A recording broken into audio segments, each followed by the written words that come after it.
Hi everyone, welcome to Telugu stock channel. ఇప్పుడున్న market సిచ్యువేషన్స్లో ఒక 1,00,000 రూపీస్ మనం ఇన్వెస్ట్ చేయాలి అంటే ఎక్కడ ఇన్వెస్ట్ చేయాలి లేదా ఎలా ఇన్వెస్ట్ చేయాలి అని చూస్తున్నారా? అయితే మీకు ఈ వీడియోలో ఒక మంచి ఆన్సరే దొరుకుతుంది. ఈ వీడియోలో మీరు ఒక 1,00,000 రూపాయలని 7 డిఫరెంట్ మోనోపోలీ స్టాక్స్లో మనం ఎలా ఇన్వెస్ట్ చేయొచ్చు అనేది చూస్తారు. అయితే ఫస్ట్ ఆఫ్ ఆల్ మీకు తెలియాల్సింది ఏంటి అంటే మోనోపోలీ అంటే ఏంటి?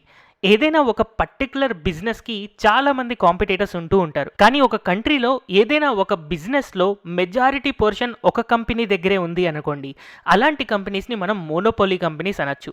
లేదా కొన్నిసార్లు ఆ పర్టికులర్ సెక్టార్లో లేదా ఆ పర్టికులర్ బిజినెస్లో ఇంకొక కాంపిటీటర్ కూడా ఉండకపోవచ్చు. అలాంటి కంపెనీస్ని మనం మోనోపోలీ కంపెనీస్ అంటాం. సో ఆ బిజినెస్లో కాంపిటీటర్ చాలా తక్కువ ఉన్నా లేకపోతే అసలు కాంపిటీటర్ లేరు అన్నా ఆ కంపెనీ ఈజీగా గ్రో అవ్వడానికి ఛాన్స్ ఉంటుంది కదా. అందుకే మనం ఈ వీడియోలో మోనోపోలీ కంపెనీస్ మీద ఎక్కువ కాన్సన్ట్రేట్ చేస్తున్నాం. అయితే స్టిల్ ఇంకా మోనోపోలీ స్టాక్స్ లో ఎందుకు ఇన్వెస్ట్ చేయాలి అని ఆలోచిస్తున్నారా? దీనికోసం మనం గత 10 సంవత్సరాల యొక్క రిటర్న్ గనక అబ్జర్వ్ చేస్తే మోనోపోలీ స్టాక్స్ అయిన పిడిలైట్, మ్యారికో, నెస్లే, అబాట్ ఈ 4 స్టాక్స్ గత 10 సంవత్సరాల్లో 30%, 18%, 16% అండ్ 28% CAGR రికార్డ్ చేశాయి. అంటే ఎవ్రీ ఇయర్ ఈ స్టాక్స్ దాదాపుగా 20% లేదా అంతకంటే ఎక్కువ రిటర్న్స్ ఇచ్చాయన్నమాట. సో ఆబ్వియస్గా ఇవి చాలా మంచి ఇన్వెస్ట్మెంట్స్ కదా. అందుకోసమనే మనం మోనోపోలీ స్టాక్స్లో ఇన్వెస్ట్ చేయాలి. కానీ అన్ని మోనోపోలీ స్టాక్స్ మనకి ఇలాంటి రిటర్న్స్ ఇవ్వవు. ఫర్ ఎగ్జాంపుల్ మనం ఇదే గత 10 సంవత్సరాల రిటర్న్స్ని గనక ఇంకొన్ని స్టాక్స్లో మనం అబ్జర్వ్ చేస్తే coal India, ITC, BHEL, MCX, power grid ఇవి కూడా వాటి సెక్టార్స్లో మోనోపోలీ స్టాక్సే.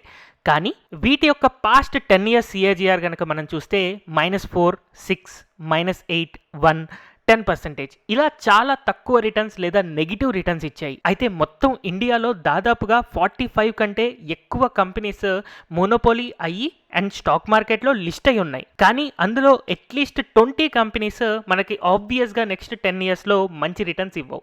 కానీ రిమైనింగ్ 25 స్టాక్స్ ఏవైతే ఉన్నాయో వాటిల్లో మనకి మంచి రిటర్న్స్ ఇవ్వడానికి స్కోప్ ఉండి మనం ఇన్వెస్ట్ చేయడం కోసం బెస్ట్ మోనోపోలీ కంపెనీస్గా ఉంటూ అట్లీస్ట్ మనకి ఒక 15% CAGR నెక్స్ట్ 10 ఇయర్స్లో ఇవ్వడానికి పాసిబిలిటీ ఉన్న కంపెనీస్ని నేను లిస్ట్ అవుట్ చేశాను. అయితే మనకి మార్కెట్లో ఉన్న మోనోపోలీ కంపెనీస్లో ఏ కంపెనీ గుడ్ మోనోపోలీ అండ్ ఏ కంపెనీ బ్యాడ్ మోనోపోలీ అనేది నేను నిన్న మనకి యూట్యూబ్ ఛానల్లో అప్లోడ్ చేశాను.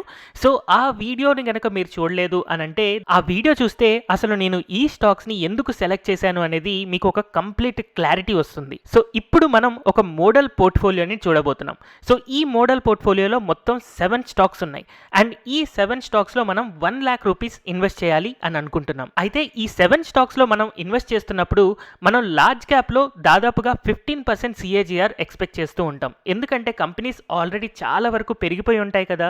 కాబట్టి నెక్స్ట్ 10 ఇయర్స్లో వాటి యొక్క గ్రోత్ ఉన్నా కూడా కొంచెం గ్రోత్ అనేది స్లో అవ్వచ్చు. అయితే యూజువల్గా మనకి లార్జ్ క్యాప్ కంపెనీస్ చాలా తక్కువ CAGR ఇస్తూ ఉంటాయి అన్నమాట. బట్ స్టిల్ మనం లార్జ్ క్యాప్లో ఎందుకు ఇన్వెస్ట్ చేస్తున్నామంటే యూజువల్గా లార్జ్ క్యాప్ స్టాక్స్ లో వాలటిలిటీతో ఉంటాయి. అందుకని ఎప్పుడైనా ఒకవేళ మార్కెట్లో క్రాష్ వస్తే అలాంటప్పుడు మన పోర్ట్ఫోలియో ఎక్కువగా పడిపోకుండా ఉంటుందన్నమాట. అందుకోసమని మనం లార్జ్ క్యాప్లో కూడా ఇన్వెస్ట్ చేయాలి. అంటే ఆబ్వియస్గా మనకి లార్జ్ క్యాప్లో మోర్ సేఫ్టీ ఉంటుంది. సో ఆ సేఫ్టీని మనం ఒక సైడ్ ఉంచుకోవడం కోసం మనం 15% CAGR వస్తాయి అని తెలిసినా కూడా లార్జ్ క్యాప్ స్టాక్స్లో కూడా ఇన్వెస్ట్ చేయాలి. అండ్ నెక్స్ట్ మనం అలాగే మిడ్ క్యాప్ స్టాక్లో కూడా ఇన్వెస్ట్ చేస్తాం. యూజువల్గా మనం మిడ్ క్యాప్ స్టాక్లో 20% CAGR వరకు ఎక్స్పెక్ట్ చేయొచ్చు. అండ్ వాలటిలిటీ వైజ్ మార్కెట్తో కంపేర్ చేసుకుంటే ఇది మీడియం వాలటిలిటీ ఉండొచ్చు. మార్కెట్ పెరుగుతున్నప్పుడు మీడియంగా పెరుగుతుంది, అట్ ది సేమ్ టైం పడుతున్నప్పుడు కూడా మీడియంగా పడుతుంది. అండ్ మార్జిన్ ఆఫ్ సేఫ్టీ మనం కన్సిడర్ చేస్తే మీడియం సేఫ్టీ అని చెప్పుకోవచ్చు. అండ్ అలాగే సిమిలర్గా మనం స్మాల్ క్యాప్ స్టాక్స్లో కూడా ఇన్వెస్ట్ చేయాలి. ఎందుకంటే మనకి ఎక్కువ రిటర్న్స్ తీసుకొచ్చేవి ఖచ్చితంగా స్మాల్ క్యాప్ స్టాక్సే. అయితే స్మాల్ క్యాప్ స్టాక్స్లో మనం 25% CAGR వరకు ఎక్స్పెక్ట్ చేసుకోవచ్చు. అయితే ఇక్కడ హై వాలటిలిటీ ఉంటుంది. మార్కెట్ కొంచెం పడినా కూడా ఈ స్మాల్ క్యాప్ స్టాక్స్ చాలా ఎక్కువగా పడచ్చు. అందుకోసమని ఇక్కడ సేఫ్టీ అనేది చాలా తక్కువ ఉంటుంది, రిస్క్ చాలా ఎక్కువ ఉంటుంది. అందుకని వీటన్నిటిని దృష్టిలో పెట్టుకొని మనం వెయిటేజెస్ ఇచ్చుకుంటూ ఉండాలన్నమాట. సో అందుకోసమని నేను large cap and small cap stock యొక్క వెయిటేజెస్ డిఫైన్ చేయడం కోసం లార్జ్ క్యాప్ స్టాక్స్కి 25% వెయిటేజ్, మిడ్ క్యాప్ స్టాక్స్కి 30% వెయిటేజ్ అండ్ అలాగే స్మాల్ క్యాప్ స్టాక్స్కి 45% వెయిటేజ్ ఇచ్చాను. అంటే మనకి ఎక్కువ రిటర్న్స్ రావడానికి 45% ఛాన్స్ ఉంటుంది. సేఫ్టీ పరంగా ఈ 25% ఉంటుంది అండ్ మీడియంగా 30% స్టాక్స్ మనకి బిహేవ్ చేస్తూ ఉంటాయి. సో ఇలా మార్కెట్ క్యాప్ వైజ్ మనం డైవర్సిఫికేషన్ చేసుకున్న తర్వాత సెక్టార్ వైజ్గా కనుక కంపేర్ చేసుకుంటే ఈ మోడల్ పోర్ట్ఫోలియో అనేది 7 డిఫరెంట్ సెక్టార్స్లో డిస్ట్రిబ్యూట్ అయి ఉంది. అందులో మేజర్గా రెన్యూబుల్ ఎనర్జీ సెక్టర్లో మనకి మెజారిటీ పోర్షన్ ఇన్వెస్ట్ చేస్తూ ఉంటే దాని తర్వాత ప్యాకేజింగ్ సెక్టర్, రబ్బర్ అండ్ అలాగే finance, tech and consumer goods, chemical and paint ఇలా 7 డిఫరెంట్ సెక్టార్స్లో ఈ మోడల్ పోర్ట్ఫోలియో యొక్క ఇన్వెస్ట్మెంట్ అనేది ఉంటుంది. సో ఈ 7 డిఫరెంట్ సెక్టార్స్లో ఉన్న మోనోపోలీ స్టాక్స్ ఏంటి అంటే బోరోసిల్ రెన్యూబుల్స్ మనకి రెన్యూబుల్ ఎనర్జీలో వన్ ఆఫ్ ది మోనోపోలీ స్టాక్గా ఉంటుంటే, ప్యాకేజింగ్ సెక్టార్లో మోల్టెక్ ప్యాకేజింగ్, రబ్బర్కి కావాల్సిన రా మెటీరియల్ తయారు చేయడంలో నోసిల్ అండ్ మన కంట్రీ ఫినాన్స్ పరంగా డెవలప్ అవుతూ ఉన్నప్పుడు మ్యూచువల్ ఫండ్స్ ఇన్వెస్ట్మెంట్స్ అనేవి ఎక్కువగా డైవర్ట్ అవుతూ ఉంటాయి. సో అలాంటప్పుడు మేజర్ బెనిఫిషియరీగా మనం క్యామ్స్ అని చెప్పుకోవచ్చు. అండ్ అలాగే రిలాక్సో ఫుట్వేర్ కన్జ్యూమర్ గుడ్స్ సెక్టార్లో one of the monopoly stock. కానీ మీరు అనుకుంటూ ఉండొచ్చు రిలాక్సో ఫుట్వేర్కి చాలా కాంపిటీటర్స్ ఉన్నారు అని. సో అందుకనే మీ డౌట్స్ క్లారిఫై చేయడం కోసమే నేను ఈ వీడియోలో డిస్కస్ చేసిన ప్రతి ఒక్క స్టాక్ గురించి డిఫరెంట్ వీడియో, ఇంకొక వీడియో నేను చేసి అప్లోడ్ చేయబోతున్నాను.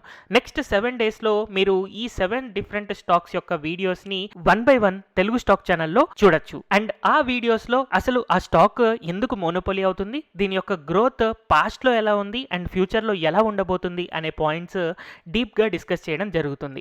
అండ్ నెక్స్ట్ కెమికల్ సెక్టార్లో పిడిలైట్ స్టాక్ అండ్ ఫైనల్గా పెయింట్ సెక్టార్లో ఏషియన్ పెయింట్ స్టాక్స్, ఇలాగా 7 డిఫరెంట్ స్టాక్స్ అండ్ 7 డిఫరెంట్ సెక్టార్స్లో మనం మోనోపోలీ స్టాక్స్లో 1 lakh ఇన్వెస్ట్ చేయొచ్చు. అయితే మరి ఈ మోడల్ పోర్ట్ఫోలియోలో ఏ స్టాక్లో ఎంత అమౌంట్ పెట్టాలి అంటే Borosil renewables, Moldtek packaging and NOCIL ఈ 3 కూడా small cap companies. So small cap కంపెనీస్లో నేను 45% వెయిటేజ్ పెడతా అన్నాను. సో 1 lakhలో 45% వెయిటేజ్ అంటే ఈచ్ 15,000 కనుక మనం ఈ 3 స్టాక్స్లో ఇన్వెస్ట్ చేస్తే మనకి మొత్తంగా 45,000 అవుతుంది. And next mid cap stocks అయిన క్యామ్స్ అండ్ రిలాక్సో ఫుట్వేర్లో కూడా మనం 30% ఇన్వెస్ట్ చేయాలి అనుకుంటున్నాం. అందుకని ఈ 2 స్టాక్స్లో కూడా ఈచ్ 15,000 కనుక మనం ఇన్వెస్ట్ చేశాము అంటే అలాంటప్పుడు మనకి 30% వెయిటేజ్ మిడ్ క్యాప్ స్టాక్స్లో ఉంటుంది. అండ్ ఫైనల్గా మనకి లార్జ్ క్యాప్ స్టాక్స్ అయిన పిడిలైట్ అండ్ ఏషియన్ పెయింట్స్ కనుక అబ్జర్వ్ చేస్తే పిడిలైట్లో మనం 12,000 రూపీస్ ఇన్వెస్ట్ చేయొచ్చు అండ్ ఏషియన్ పెయింట్లో 13,000 రూపీస్ ఇన్వెస్ట్ చేయొచ్చు. సో ఇలాగా మనం ఈ 7 డిఫరెంట్ మోనోపోలీ స్టాక్స్లో ఇన్వెస్ట్ చేస్తూ 7 డిఫరెంట్ సెక్టార్స్లో ఇన్వెస్ట్ చేస్తున్నాం.